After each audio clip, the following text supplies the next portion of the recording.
American forces were at an all-time high of 389,000 soldiers. On this month, the Army launched the biggest operation of the war, Operation Cedar Falls, to eradicate Viet Cong troop concentrations 25 miles from Saigon. This tactic was repeated many times throughout the war. It was an operation in which the Army would secure an area and then leave, using the air cavalry with helicopters for transportation. The Viet Cong would return and rebuild their positions.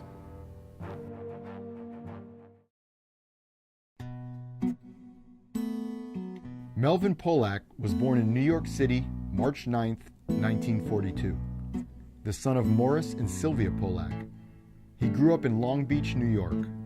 I had a normal, what I would call in the 50s and early 60s, a good middle-class childhood.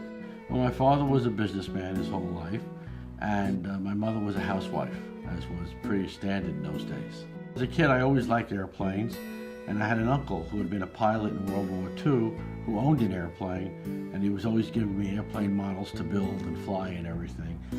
Well, in those days, I was a lifeguard on the ocean and a number of the beach clubs out in the area there, and we always had beach parties. Those are the good old days when you could build a bonfire on the beach, and beach parties were going all the time. It was a lot of fun.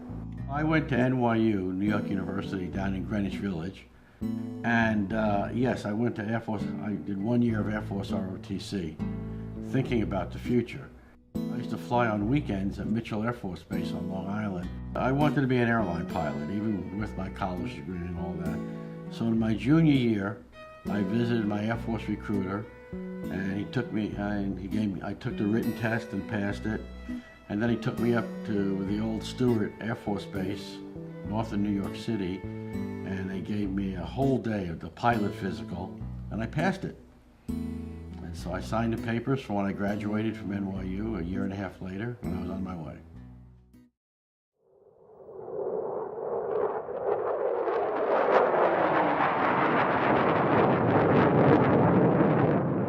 What they called in those days the Air Force Officer Qualification Test was kind of a cross-section between, as I remember now, some generic basic lifestyle questions and some questions on aviation. And then the physical was basically a whole day spent up at the old Stewart Air Force Base in New York. And they checked everything and double-checked everything, and I passed it. Officer training school is like a little bit like boot camp. You know, up early in the morning, and, you know, you have all your academics and actually learning about the military. But I already had a little bit of a head start from my 1 year of Air Force ROTC, and a lot of PT training. And so after you graduate, 90 days later, you're a second lieutenant. And it was a tough regimen. It was a tough regimen, but it was okay. I had a goal in mind, and that's where I was going. Next up was I reported to Laughlin Air Force Base in Del Rio, Texas, which is about 150 miles due west of San Antonio, in March of 1965. And pilot training in those days was 13 months. We, as I recall, in my class, still had about a 50% attrition rate, washout rate. It's a rigorous program, and they don't let anyone through who can't cut it. So I was very proud to get those wings. After I graduated pilot training, the first thing I did was go to the old Stead Air Force Base in Reno, Nevada for 3 weeks of basic survival training. And anyone who's been in the military knows that any program with the word basic in front of it is really a rough program. So I got done with that, and then I went back to Tucson, Arizona to Davis-Monthan Air Force Base for 6 months of my F4 training before I went to Vietnam. And this is where we get checked out in the Phantom, a very extensive ground school because of its radar and intercept capabilities. Also in those days, the nuclear capability that the airplane had. And then the flying and air-to-air and air-to-ground, and takes 6 months. Lieutenant Polak was deployed with the 480th Tactical Fighter Squadron as part of the 366th Tactical Fighter Wing based in Da Nang Air Force Base in the Republic of South Vietnam. He arrived at the base December 1966 and began flying missions in January of 1967. He began his combat tour in Vietnam in the middle of Operation Cedar Falls, conducted with 30,000 American and South Vietnamese soldiers. I was very eager to put into practice all the training because that's what was happening at the time. Of course, you think about the risks you take, but it varied in whether we flew in South Vietnam or certain areas of Laos or certain areas of North Vietnam was more dangerous or less dangerous than other places.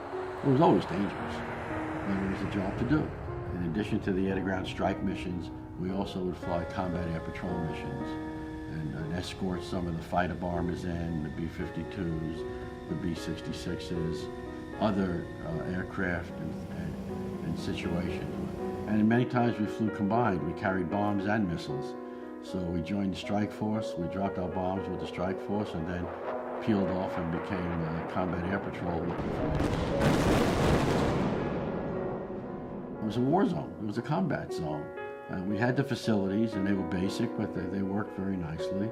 The camaraderie was good. I think, if anything, we complained about the rules of engagement and the restrictions on targeting that came directly from Washington on a daily basis, and how our hands were tied on what we were doing and risking our lives for. As the months went by, Lieutenant Polak executed many missions in Vietnam and Laos.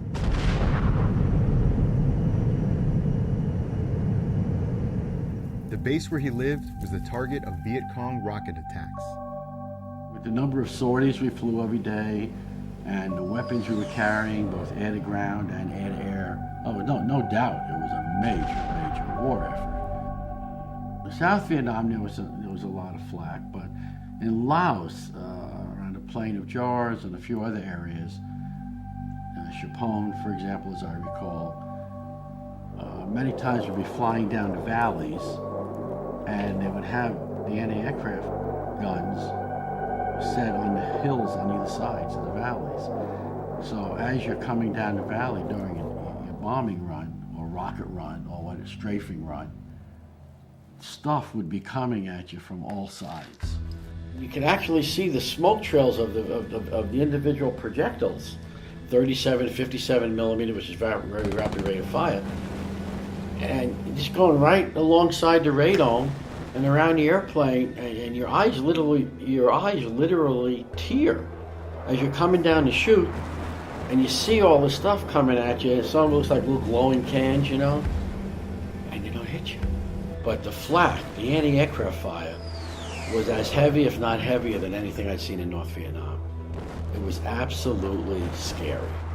But it was when we went up to the Hanoi area, what was Route Package 6, as they called it. That was where you had everything.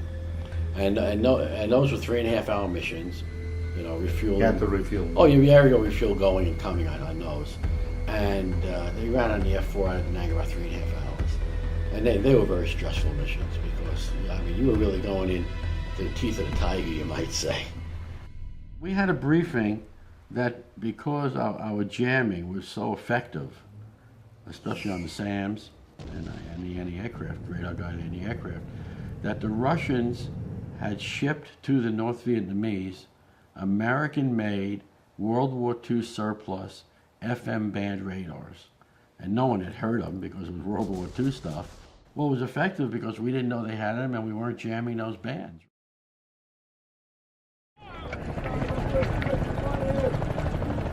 As the war dragged on, the policy of measured escalation and measured response was implemented, adding to the target restrictions already in place.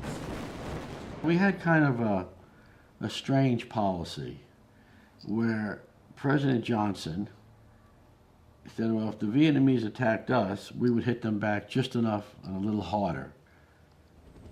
But that's not the way you fight a war. The impression of the war was, I'm getting paid to do my job, and it's what it is. And as a matter of fact, I was thinking of volunteering for another 100 missions because that's what I was trained to do. By the end of June 1967, Lieutenant Polak was well on his way to achieving his goals. But on the 6th of July, something very unusual happened as he prepared to go on his mission. I'm strapping in the jet and hooking everything up. And there's a lot to hook up. And then the last thing you do, you give a thumbs up to the crew chief, who's right here on the intake, standing by the canopy, to pull out the last safety pin on the ejection seat. Then he shows it to me and he puts it away. So I go like this. He shakes his head no. I look around. I go like this again. He shakes his head no again. And by this time I'm thinking, what's going on? And then all of a sudden I see his finger and he's pointing. I forgot to put together my chest strap, to hook up my chest strap. So, I can look at that as a premonition of something going to happen. But that's the first and only time in my entire life of flying that I ever missed a step in the checklist. It was July 6, 1967, and 6 days in July, this was my fourth mission up into the Hanoi area, which was known as Route Pack 6. Very heavily defended, SAMs, MiGs, anti-aircraft fire. But I was on my 78th mission. The target was described to them as a lightly defended railroad yard. It was their third choice for that mission, having aborted the first two targets due to weather conditions. We flew up over the Gulf, but we aerial refueled, which you always did in the missions to Hanoi. They were 3.5 hour round trip missions pretty much, and you aerial refueled going once and coming back once. And as we got near the target area, we started seeing these very large black bursts of flak, which was pretty unusual because normally we saw the smaller flak, the high rate of fire, 37, 57 millimeter. And to see this 85 millimeter inland was unusual. And what made it even more unusual, it was exploding right at eye level. And no matter how we moved the flight around, the flak was right on us, right on our altitude. The first pilot in front of the plane with Lieutenant Polak was Major Ken Huey. They were part of a squadron of 4 Phantoms. It's a 4-ship formation, standard fighters. Our call sign is Outlaw Flight, which I guess is a very apropos call sign to have when you go into war. And we were Outlaw Lead, number 1. We all checked our jamming pods, our electronic jamming pods. They were all working. And then we came around and we rolled in for the attack. And in the attack, we got hit. We're not sure if we got hit or we ingested some flak, but the airplane was dead. Everything, the fuel tanks, the weapons, the missiles, the rockets, everything jettisoned, probably due to a massive electrical short circuit. And the airplane went supersonic in a dive bomb. We pulled out, everything jettisoned off the airplane. And so when the airplane is clean, like this airplane, it's a very fast airplane. Went right through the Mach, we were supersonic, pulled out of the dive, and we're climbing with the afterburners going, just trying to get the hell out of there. As we're going down and pulling out, all 198 circuit breakers in the back seat were popped. Every idiot light on the airplane was on. There was smoke and fumes coming through the air conditioning ducts, but that was no problem. We switched to 100% oxygen. And the other guy could hear me on the intercom, but I couldn't hear him. When at about 22,000 feet and 600 knots, lost hydraulics. The stick went like this. The stabilator, what you call an elevator, the one dropped, and the airplane pitched up violently and went off into a vertical spin. And then the other guy ejected. I heard a poof, and I ejected. I remember coming out of the airplane sideways, spinning like this. I was kind of banged up from the ejection. My back took a lot of shock from the ejection seat due to various reasons, I guess. And as we were coming down, I saw the other guy's parachute, I don't know, 500 feet below me. You can't really tell. And we're drifting. And he goes through these 2 mountain peaks, these what we call karst mountain peaks, like volcanic rock. And he lands next to some hut in a village. And I slam into the top of this mountain peak going backwards. And that also damaged up my back. And when my head snapped back, as I recall, my helmet cracked. but that saved my life. And then I just cut myself out of my harness and everything, emptied out my revolver that we carried. We have 2 survival radios we carry that we can communicate with the airplanes, but I knew I wasn't going anywhere. I was in too deep for rescue. Roughly, 40 miles north of Hanoi, in between the northwest and northeast railroads I mentioned previously, and in those days there were no rescues there. The flak was just too heavy for the helicopters or anything. And so I broke the antennae off the survival radio so the Vietnamese couldn't use them to set a trap, which had been done in the past. I could hear the Vietnamese coming up the hill, up the mountain, and they came and got me, and they were very small, men and women, all ages, and what I remember is just about every one of them had a gun. And it was like the old Buster Crabbe French Foreign Legion with the folding stock, you know, and the barrel looked about this big, especially when it's in your face. And actually, they didn't treat me badly, though one woman was hitting me with a switch. We walked down the mountain, and these people up there lived in caves. And I think it's called karst, K-A-R-S-T. It's like volcanic rock, I think. And they were very nice, you know, the caves. I mean, they were clean. There was furniture in them. They cooked and everything. They gave me some hot rice gruel and everything and let me lay down on a wooden bench because my back was so bad. And late that afternoon, the militia came. And that's the first and the last time I saw Ken after we got shot down until we got released. And that night we were shackled up together in the back of a Jeep, being blindfolded, being driven to Hanoi to the old French prison, what everybody calls the Hanoi Hilton.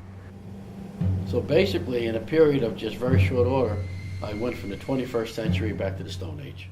Because in those days, Vietnam was the Stone Age.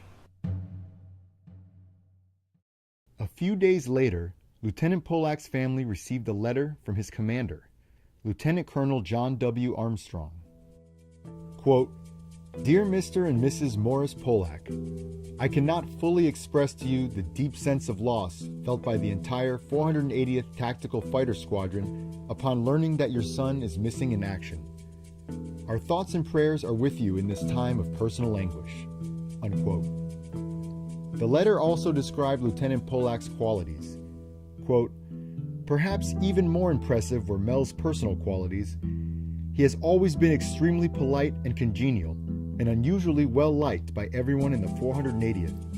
His cheery disposition, spirit, and zest for his profession made the squadron a better and more pleasant organization. You certainly should be extremely proud of your son, both as a person and for his contribution to his squadron and his country." Unquote.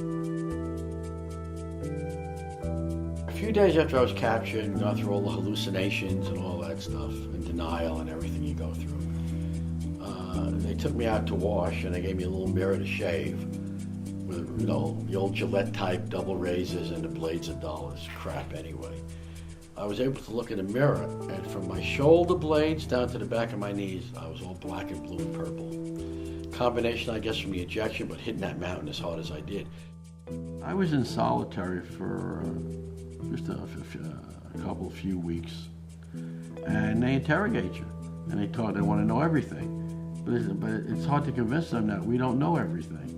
All we know is they weren't asking questions about the airplane or the capabilities or the type of weapons. They wanted to know what was coming down the road, future missions. And you can't convince them that you don't know anything about it. My back was beat up. I kind of walked hunched over with my hand on my knee for about 6 months. It was about a year before I could really start exercising at all. No medical treatment. Which is probably good for the kind of injuries I had. Shortly after they took me out of solitary confinement, I was moved in with an Air Force lieutenant colonel. I've been an F-105 pilot in Thailand, but also a squadron commander, so they considered him like a senior policymaker.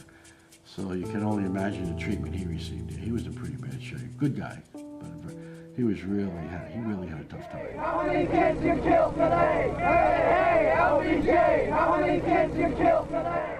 As the war raged on, the public opposition in the U.S. increased.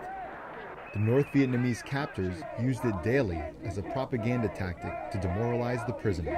How many kids you killed today? I knew more about it in the prison camp than I knew when I was free, because Hanoi Hannah talked about it all the time. How are you, G.I. Joe? Nothing is more confused than to be ordered into a war to die or to be maimed for life without the faintest idea of what's going on. The Vietnamese handed out some propaganda to us that all talked, and also some magazines from their brotherly communist countries that all talked about the anti-war movements in the U.S. and what was happening.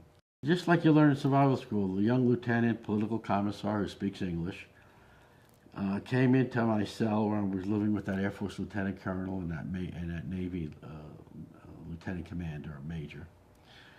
And he said to me, Pollock, the camp authorities now allow you to write home. So I said, can't do it unless you let my other two cellmates write home.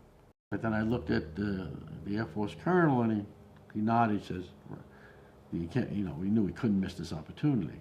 And he gave me a full sheet of paper, and I was able to get a lot of stuff out. Most importantly, I was alive, obviously. But I was able to get out some information that benefited some other fellow POWs, who learned subsequently. And so my father got the letter in December of 1967 from Hanoi Jane Fonda's husband, I guess, Tom Hayden, another wonderful human being. And Tom Hayden delivered the letter to my father in New York City.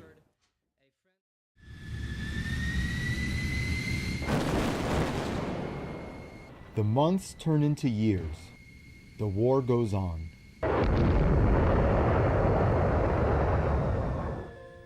More captured pilots are brought to the prison. This is where I talk about our motivation, our education, the code of conduct. And to make a long story short, we basically established a communication system in just about every camp we were in, to the chagrin of the North Vietnamese. And let me tell you, we all have the physical and mental scars because of it. But we had to know who was there, we had to figure things out and keep morale up, and we did it. You know, people have heard about the famous TAP code and other things, but one of the big failures of the Vietnamese was they didn't think in technological modern terms like we did.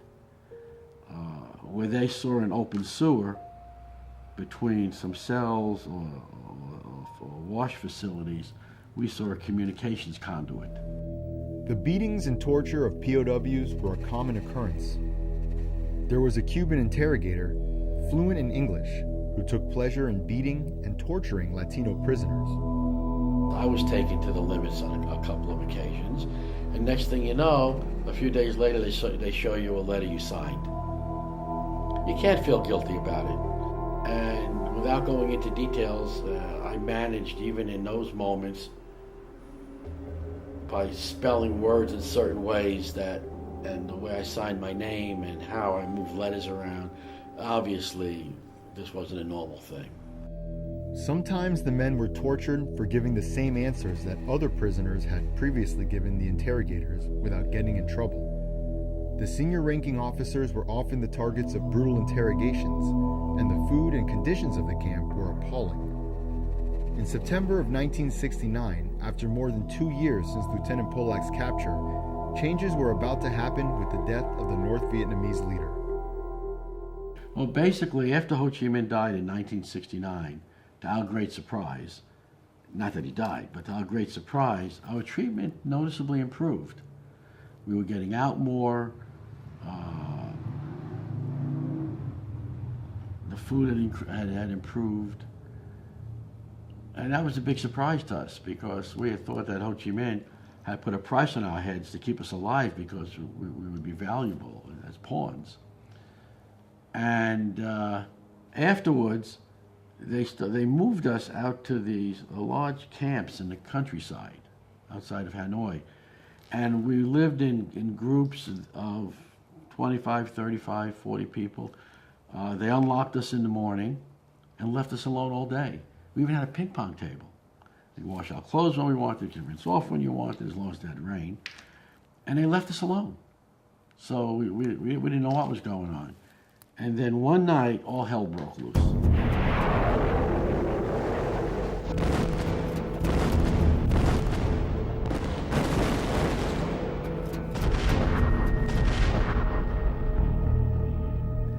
The camp we were in was, from what I've learned subsequently, was about 5 kilometers down the road from Sante, and we saw and heard airplanes and saw missiles going up in the air and firing and everything.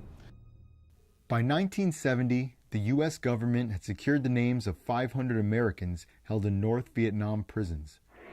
Under intense pressure from the public to do something, the U.S. military launched a raid on the Son Tay prison camp on November 21, 1970. The operation was well planned and executed, but they didn't find any prisoners. They had been moved a few days earlier. It really spooked the North Vietnamese. And just a few days later, they rounded us up and they moved us back into the old big cells at the Hanoi Hilton that held 40, 50 people where they kept their Vietnamese prisoners. And that allowed us to form the 4th Allied POW Wing. The war continued, and American POWs had no idea how much longer they would be held or how long the war was going to last. Back in the U.S., the opposition to the war intensified. In May of 1970, 4 students were shot by National Guardsmen at Kent State University in Ohio during an anti-war demonstration on campus. Tired of the constant, violent images and long years of fighting without seeing any positive results, 56% of Americans didn't support the war. Back in Vietnam, the POWs did their best to keep their morale and mental health despite the conditions of the prison. Lieutenant Polak participated in an effort to memorize the names of POWs so everybody could be accounted for at the end of the war. When you're living like that, the human mind has a lot of power. I was doing quadratic equations in my mind, building things in my mind. Everybody was. I learned some language, stuff like that. And I was on the memory bank, as were a lot of people. That way we wanted to ensure, no matter who got out, no one was left behind. Whenever you're in a prison, you always wonder, when the hell is this going to be over? And the war kept getting more and more brutal, more and more stretched out, more and more U.S. troops, because Radio Hanoi would talk about that, and every now and then they'd show us a news clipping about that, whatever. So we wondered when this thing would ever end. In April 1972, North Vietnamese forces launched an Easter offensive against the province of Vinh Long, capturing Quang Tri City. In response, President Nixon ordered the Air Force to begin Operation Linebacker, a sustained and massive bombing campaign targeting Vietnam military installations, storage facilities, transportation networks, and the mining of North Vietnam ports and rivers to cut off communist supply lines. After months of fighting, the South Vietnamese Army, supported by American air power, restored control of the province. In October, the U.S. and North Vietnamese officials came to a provisional peace agreement that covered the exchange of POWs and a ceasefire to be signed in Paris at the end of the month. After 3 weeks, Operation Linebacker was suspended. Negotiations continued, and by December, the peace talks collapsed. Nixon was re-elected with the promise to end the war with honor. The president gave North Vietnam 72 hours to return to negotiations, but they rejected the ultimatum. Operation Linebacker 2 began immediately, becoming the most intensive bombing campaign of the war. It was designed to force the North Vietnamese to come to a quick agreement on the ceasefire and targeted the Hanoi and Haiphong areas. Hanoi finally agreed to reopen negotiations in Paris, and Nixon suspended Operation Linebacker 2. By the end of 1972, the war was finally coming to an end. U.S. troop levels had been reduced to 24,000 soldiers. We knew something was up. And then they were letting us out and things were happening, and it was in January that they called us out of our cells and they told us the war was over. But instead of the prison pajamas we had, as we called them, they gave us some black shoes and I think a pair of pants and a shirt and a little gray jacket. My group, on March the 4th of 1973, they stopped at some outbuilding, and we went in and they had cookies and milk for us. You know, so we were saying, maybe this is real, maybe we are getting out of Dodge. And then they took us to the airport, and there are these beautiful Air Force C-141s. There was a C-130 on the ramp also. And next thing you know, they hand us over to an American, in my case, an American colonel, and we get escorted onto 141, and that's it.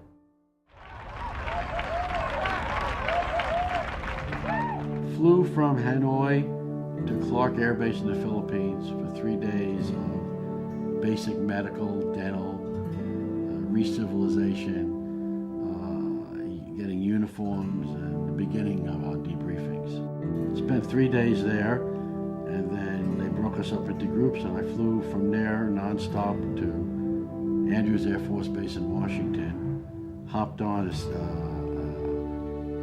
C-9, which were DC-9 medevac airplanes, and since I was from New York, I went to the hospital at Westover Air Base in Chicopee Falls, Massachusetts. And that's where my parents and sister were waiting for me, and friends of mine were waiting for me. The U.S. was highly divided by the war. Many veterans left behind the violence of the conflict and came home to face the anger against the war directed at them. I got back to Long Beach in New York. My parents' home was like an open house. And there were these two sisters who had owned a hotel in Long Beach where I had my bar mitzvah. And they were visiting, and one of them asked me a question. I was in the dining room of my parents' home in Long Beach. One of them asked me a question, and I answered the question. I didn't think it was anything. And all of a sudden, at the top of her voice, she yells at me, "You're a goddamn liar," excuse my language, and then both of them spit on me and walk out of the house. And I was just shocked. I couldn't believe this. And they'd known me since I was a little kid. And everybody is around, you know. In my case, I was young, I was single, and when I got off the airplane at Clark Air Base in the Philippines, I was looking straight ahead at Mach 2, not looking back. And so I integrated very well. They gave me 90 days of convalescent leave. And I really only took 86 days of it. I was back flying airplanes in Texas very quickly. I was a captain, been promoted from first lieutenant to captain. And to keep it simple, I went to Randolph Air Force Base in San Antonio and got requalified to got my wings back and my instrument rating, and flew the T-38, the supersonic jet trainer that we flew in pilot training. And I finished up in about 35 hours. So I went to California for 4.5 months of F-4 Phantom requalification, and then to Homestead Air Force Base in Florida. So as it worked out, without prior planning, I wound up spending the rest of my 20-year Air Force career based in Florida, here at Homestead Air Force Base and at Patrick Air Force Base up in Cocoa Beach as an instructor pilot, and then getting into the space program.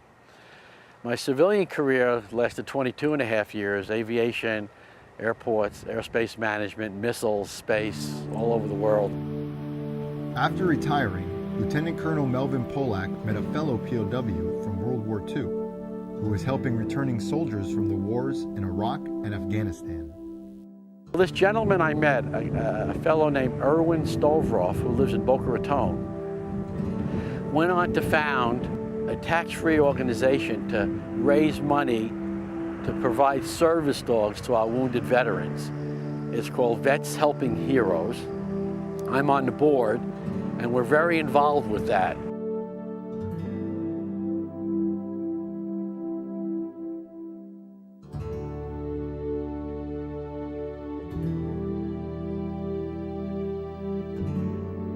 When you see what a service dog can do for someone who needs help, from PTSD to various physical impairments and the brain, those terrible brain injuries from the improvised explosive devices. It's amazing. It's amazing. And I've been to some of the schools where they train these dogs, and it's amazing to work with them, yes. Vets Helping Heroes' ongoing work has raised over $6 million and donated 300 dogs to veterans who need them. Mel and Irwin had more in common than being board members. I asked him if he, I told him about my uncle, who had been a B-17 pilot out of England, like Irwin was out of England also with his B-24, and was shot down and spent 9 months in Stalag Luft 1. And what's interesting, I'll show you on my uncle's name on the B-24, though he flew B-17s, and my uncle and Irwin were cellmates, if you can believe that, what a small world it was. And his uncle's name is just above mine. On the airplane? Yes. Oh, I didn't know that. We'll have to go see. That was my uncle who was cellmate. Where's your name, Irwin? See, there's my uncle's name. All right, now, you want to get down a little lower? Where? Show me where. Right there. Oh, here's Irwin's name, right here. I'm one of the few people I followed my dreams. Flying airplanes, jet fighters especially, being an instructor pilot, and I'm still involved in aviation to this day, very actively involved in aviation to this day.